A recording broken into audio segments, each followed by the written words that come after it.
Hey y'all, sorry if this is choppy. I'm going to try to do this in one take, but I don't know if it's going to work. But sorry I've been MIA this week, but we've got some little sickies in our house, and so I've been hopping extra busy trying to keep up with that. But I thought I would show you something I finally finished putting down on paper. A lot of times when my family gets sick, I'm kind of scrambling, like, what do I do for this, what do I do for that, and trying to remember what books I have all the different things that I need in. So I finally wrote it all down, and I have a little notebook where I keep track of all of my natural health. I have notebooks for everything. But this particular one has a section in it where I keep track of protocols for various illnesses, or just, it's kind of like a first aid kind of book, and it's got all our protocols that we use. And I finally got my cold stuff in there, and I have 3 sections, and I thought I'd share a little bit of that with you today. There's tons of recipes that I could share with you, but this would be very long.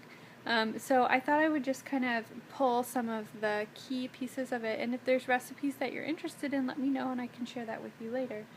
But yeah, that's kind of what we do. So the first section I have is cold care prevention, and these are the things that we do if we know we have been exposed to an illness.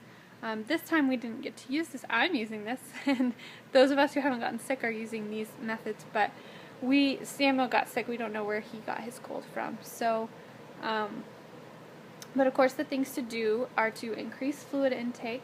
I have this essential oil blend that I made I call it Cold Away, and we'll use that in the diffuser or the shower or something, just to kind of help our bodies kill those germs before they kind of turn into sickness.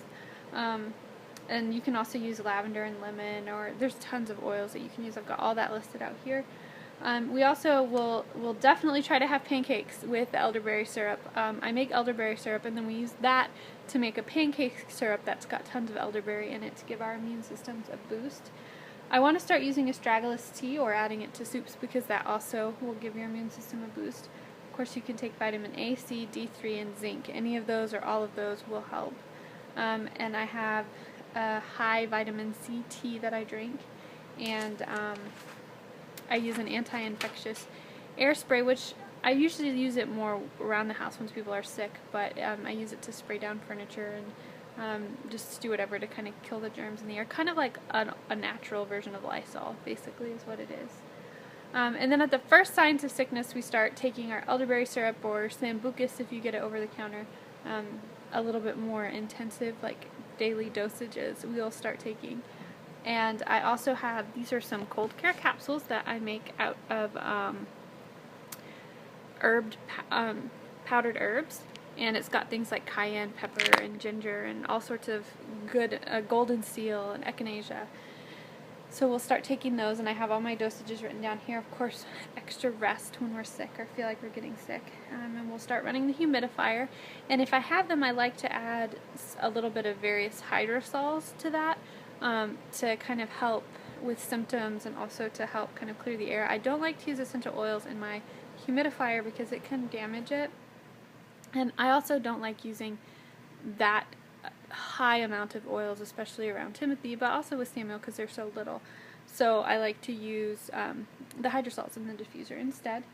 And then we do use essential oils. We will diffuse them multiple times throughout the day. We'll put them a few drops on a pillow at night, or some of them I'll make a chest rub out of, or sometimes I think I said we'll put them in the diffuser. One of the best ways that Samuel likes them is we'll put a few drops on a washcloth, and then we put that in the shower, and the steam gets those really going. But I have a blend. Let's see, do I have it here? I have a few blends that we use that I made. One is called, no, that's Cold Away. That's what I showed you. Where's my cold mix? Well, I don't see it. There it is, right in front of me. This one has Ravensara, Rosalina, Lavender, and Thyme Linalool. And then I also made little booster ones that, so this has got stuff for the nose, so if there's particularly a runny nose or something, then we'll add this to it. Or if there's particular cough problems, I have a cough one here too, that goes here. And we could use these standalone too, any 3 of them, but that way I'm not always just scrambling around trying to figure out, oh, which oil should I be using for this and how should I be doing that, and it's all written down. And I have some variations for adults, and I also have some additional oils if I'm out of those and just need something quick to grab. And I also want to make an echinacea tincture, because when you feel a sickness coming on, that's when echinacea can really, really be helpful. And then I have listed in here various tea recipes. One tea that I wanted to share with you that we really like is this one for the kids. And Samuel likes this straight up with just some honey and lemon, and Timothy, I have to mix it with some juice, but this seems to be really helpful for them. And I also have special foods that we will eat, special soups that I make that specifically have lots of herbs that will help with sickness in it, or things like ginger or extra garlic. I have ginger jam, cinnamon honey, just a noodle soup recipe, a garlic soup recipe. We'll use herbal jello, so we'll make jello out of juice, but then instead of part of the jello being juice, we'll use various herbs depending on the situation and what's going on. And then of course, sometimes I'll get Timothy to take his tea by turning it into popsicles. And then the last section that I have has some more specific stuff. Basically, once you're sick and you're trying to deal with specific symptoms, I've got a few things for sore throat and dry cough, which an oil blend that you can rub on your throat, or using that cough booster in the essential oil in the diffuser. You can get a tea called Throat Coat, which is amazing. They have them for adults, but then they also have one for kids. That's Throat Coat for kids. That's really great too. You can use honey, and I've got all sorts of herbs written down here that are really good that you can use in cooking, or you can make teas out of them. You can gargle with salt, warm salt water. I'll use a sage hydrosol that you can spray on your throat, and that helps. And of course, popsicles. And then for fevers, which you try not to do much with fevers unless it gets kind of out of control, but you can do, if there's chills associated with the fever, you can do a foot soak with ginger, essential oil, or ginger. You could probably do it with just ginger too. I have a few different fever teas based on what I'm trying to do with the fever. And there's some essential oils that you can use to help with the fever too if you're trying to reduce it. And then of course there's compresses and massages, and I have various oils and teas and stuff written down that you can use. For example, Roman chamomile, lavender, lemon, and coriander can help with that, and that's safe for kids too, as long as it's properly diluted. And then I have, for congestion and cough, a lot of the stuff we've already mentioned would help, but I have a special tea with fennel, lemongrass, calendula, rose hips, clotsfoot, mullein, and red clover flower.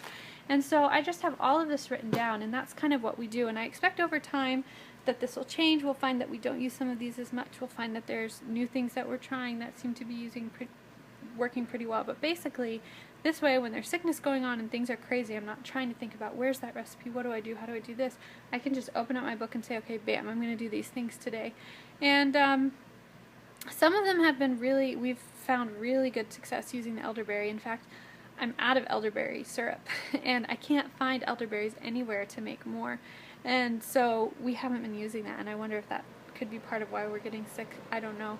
But we've been doing really well for a while, and so it's always trial and error, but it's kind of fun, or I don't know if I want to call it fun, but it's nice to have something that I can just not, I have things that I can try and do to see if I can at least ease some of the discomfort of my family when they have a cold. But I just thought I would share with you, what do you guys do when your family gets sick? Do you have any specific remedies or treatments that you always kind of lean back on? I would love to hear, because I am very eager to learn more. And also, if you guys do have any questions about any of the stuff that I talked about, I'm happy to share more with you. I just didn't want this video to be like forever long. It's already really long. Thanks for watching, and I hope that you guys are having a wonderful day. I'll talk to you later.